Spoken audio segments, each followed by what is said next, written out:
mean, seriously, look at this. What a remarkable scene.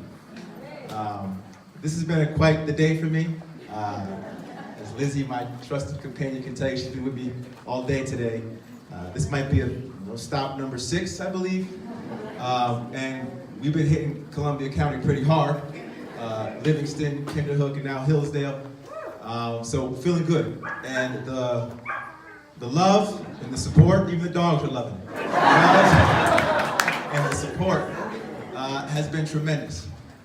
And you know, the mood that I've been in today is a sort of quiet confidence, because I'm traveling across this district and I'm coming across day in and day out a look of determination on people's faces, a look of genuine commitment and focus on what lies ahead.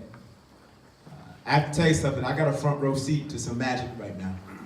Everywhere I go, I am privy to people's desire to want to do more, to want to extend themselves now more than ever. That is electric. That is democracy. And that is fundamentally who we are. You know, I think about the level of cruelty and immorality in our politics, the lack of decency and civility and compassion and empathy in our politics. And it has tested us to no end. And on a personal level, it has made me think a lot about my own story and ask myself, if this is who we were, would a little black child from Schenectady, born in a working class family, cutting coupons and putting clothes on layaway, watch his family work their way up into the middle class with good jobs at GE that provided secure incomes and a real focus on public school education? Would my story have happened? Would I have been able to go off to Colgate and earn a Rhodes Scholarship, something that my parents did not talk a lot at all about growing up? Come back and meet my wife, who grew up in Woodstock, just an hour away from me. Parents, small business owners. We were born the same month in the same year, of that same generation of young folks who grew up during that time when the economy and the world was quite different. Before globalization and before technology got to the point where you can invest in wealth and capital and not invest in working folk and community, in our future. We stood on top of those opportunities and the values that were instilled in us. Integrity, accountability, character, service. That's what we stand on today. That's what allowed my wife to go off and become successful. And I had a couple of careers. You might have heard of one.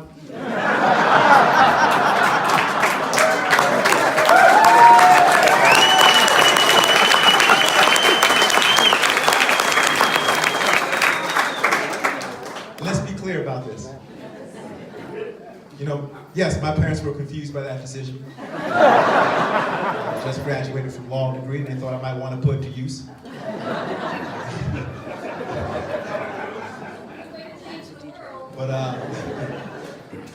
But they also raised me to be true to who I am and to serve and to commit to people that I thought needed another model. I wanted to reach out and talk about issues. The same things I'm talking about right now. Income inequality, wealth disparity, climate change, poverty, homelessness. I was talking about these things then. And for those who don't know, the Washington Post just described my lyrics as wonky. Wonky.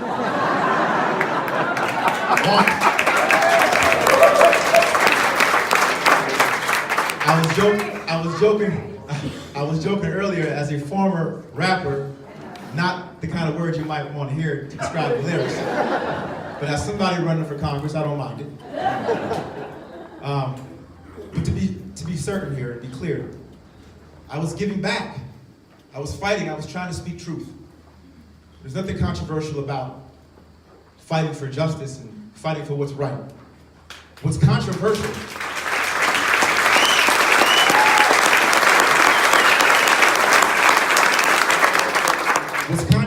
is turning your back on your constituents. That's what's controversial. What's controversial is lying to people's face who plead with you to not take away their health care. That's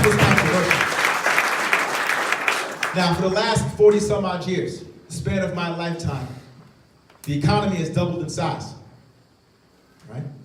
Workers are working harder, but wages have gone absolutely nowhere. The cost of healthcare has gone up. The cost of school, cost of clothing, housing, everything has gone up except for wages. Meanwhile, more and more wealth is being generated. More and more of it. 80% of us, though, are sharing just 10% of the wealth. 80%. Last year alone, the top 10% captured more than 75% of all the income. Top 10% captured more than 75% of all the income. Where's the gainful employment? Where are the meaningful wages? They're not on the ground. We hear talk of full employment. Mr. Fazzo says the upstate economy is booming. For who, Mr. Fazzo? Who's it booming for? He cites to the stock market. Okay, that's nice. Because the top 10% own 84% of all the stocks. So who are you talking about? Folks are working 4 or 5 jobs just to get by. 2/3 of folks in this country are living paycheck to paycheck. Paycheck to paycheck. And along comes the tax scam. Right, so with all this inequality, all this hurt, we get a bill that says, let's break the backs of working and middle class folks to fatten the pockets of big corporations and those who don't need a dime. A dime. Mr. Fazzo will say, well, I didn't vote for that bill. Oh, interesting. Because after you voted no, you turned around and voted yes 2 times. Don't be fooled by that. Mr. Fazzo can tell us he's not going to defund Planned Parenthood. Can go on record and say that. Vote for a bill that does just that. Remember this, if you don't remember anything else. Deciding vote, he was, to take away guaranteed protections for pre-existing conditions. Deciding vote, to roll back Medicaid expansion. That's our current congressman.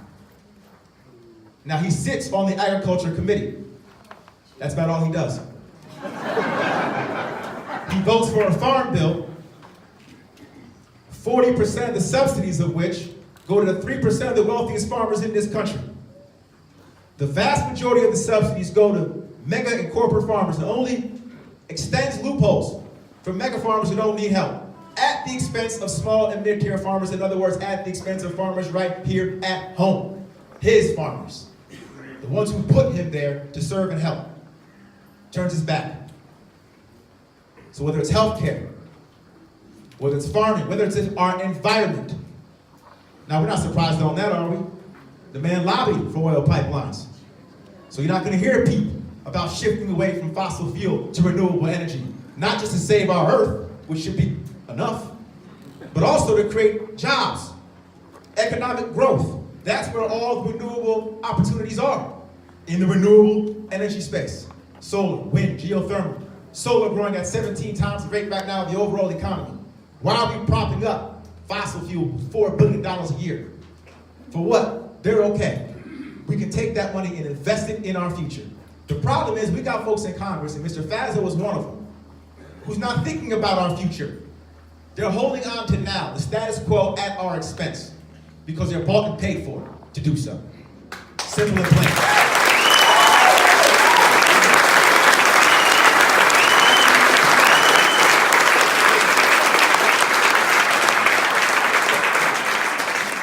Now I paint this picture because it's important to understand the contrast. It's not an anti-Fazzo or anti-DC. No, it's the contrast. That's one side, right? The side that's holding us back from our future. The side that's bankrupting our future, throwing $1.5 trillion to our deficit for no reason but to fatten folks' pockets who don't need any more money. And then turn around and want to say, let's cut Medicare. Let's cut Social Security. Let's cut programs like Meals on Wheels. Really? We're cutting Meals on Wheels now too? Let's make it harder for those who are struggling to get by and want to eat. Let's increase those work requirements for them on SNAP. Why are we doing this? It's cruel, and it's immoral, and it's beyond politics at this point.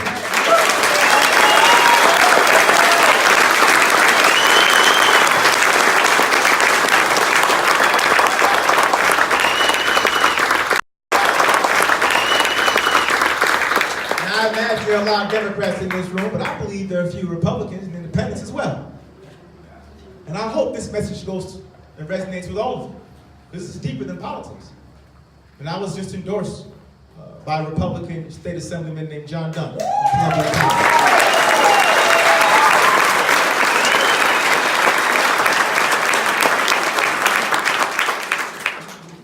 And as Obama just recently said, there's nothing conservative about what's going on right now. Nothing traditional. Nothing. Not when we're tearing families apart. Not when we're talking about arming teachers with guns. Come on. That's not the America I know, no matter what side of the aisle you're on. And what we need are folks who can speak to that and stand up and be accounted for now more than ever.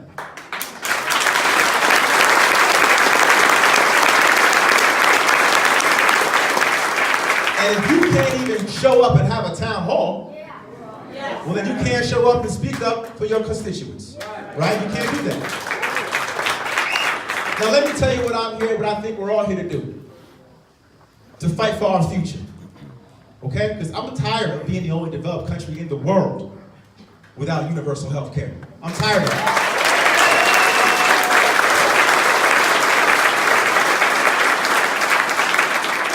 It blows my mind that Medicare does not have the power to negotiate drug prices with Big Pharma. That's a crime.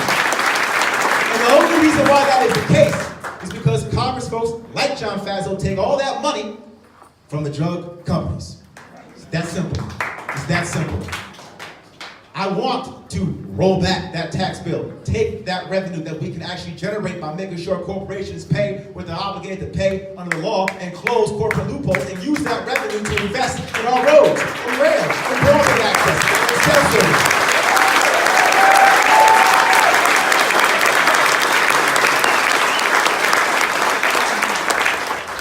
Somebody once said, you want to spend so much. It's not spending. We got to sacrifice. No. It's called investing. There's a lot of prosperity out there. There's a lot of it. It's just stuck at the top. It never trickles down, ever. The only thing that trickles down is calamity. 2008, that happened. That trickled down. And it dropped on our heads. And people are still struggling with that. And here we are again with a tax break taking us in the same direction. It makes no sense. Nothing with the word trickle in it is just. Nothing. Opportunity has to bubble up from the ground up. You put money in people's pockets. What do they do with it? They spend it. They go to stores, small businesses. That's how the economy can grow. That's a healthy economy. One that starts with the people. That starts with us.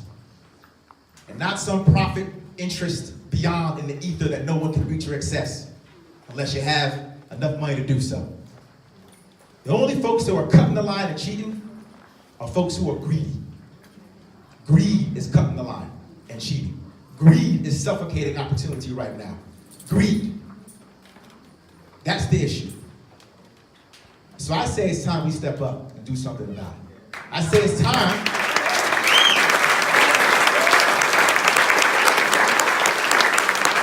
I say it's time that we take the climate change crisis head on and understand that it's an opportunity to build into our future.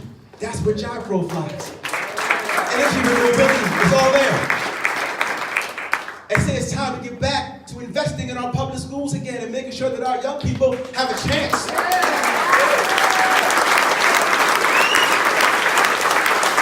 What happened to vocational schools and trade schools and apprenticeship programs? What happened to that? What happened to making sure our kids weren't just taught to the test, but taught to be full-fledged citizens?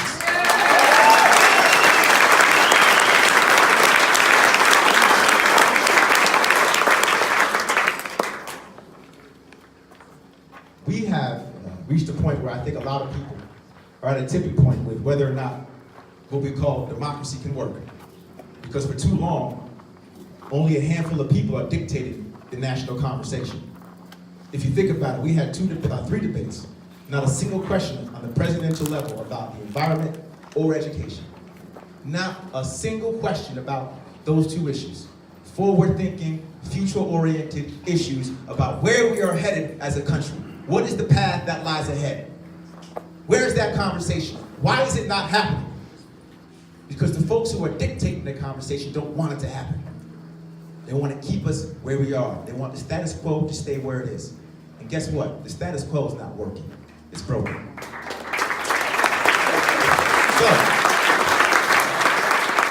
So I know I can paint maybe a pretty bleak picture, but it's important to understand how high the stakes are. And I can tell you, I think people appreciate where we are to a degree that's going to bring the best out of us now. The best out of us, the very best.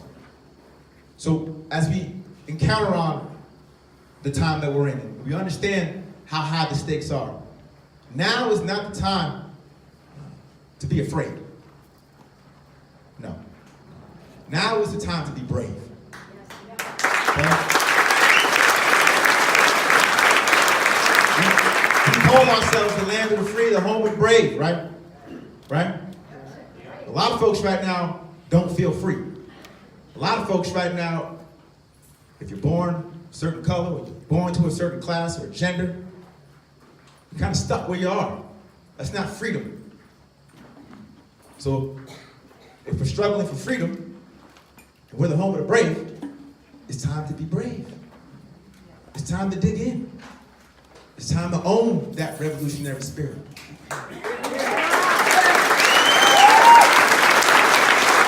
That same spirit that gave birth to this country.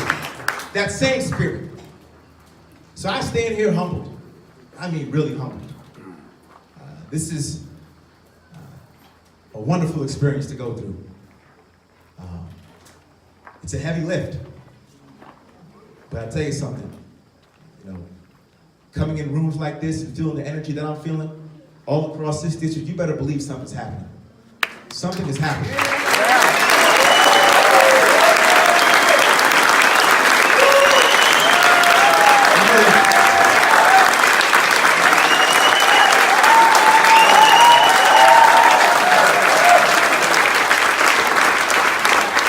I'm gonna bring this to a close, but I've been, you know, as an artist at one point, you know, I'm always looking for ways to sort of describe images that can paint the right picture for folks. And I've been trying to figure out the right visual for people to understand what I'm seeing when I close my eyes at night and dream about what we're working on here. And all I can keep coming back to is, you know, an air traffic controller looking at a bunch of airplanes and flying in the skies. And it's seeing the sky just light up everywhere. And as I travel, I kind of get this view of the whole district, and I'm touching people and listening and engaging. I'm feeling it and I'm watching it light up. I mean, it's lighting up. It really is. Don't think that it's just happening in your town, okay? That's good, that's great, but it's happening everywhere, okay? I was in Greene County for the first of our 11 town halls that we promised to do between now and the election day. In every county, one in every county. We're coming to Columbia. In Cairo, this town went for Trump by 65 points. Very red town, very red. 150 people showed up in that place. Showed a lot of love. Doreen Davis, the Democratic county chair, came up to me and said, Antonio, I don't recognize a face in this room. She's the Democratic county chair. She said, something's going on. Something's going on. So I share that because I want you to believe and understand it. I do. Own this moment. Be vulnerable. Lead with your heart. It's okay. Show a little emotion. Not anger, though. Love. You know, lead with that. And let that thing build on itself. It'll catch fire. It is catching fire. And if we keep working day in and day out, all the way through election day, knock on those doors, make those phone calls, and lead with the sincerity of your beliefs and our shared values, we're going to win.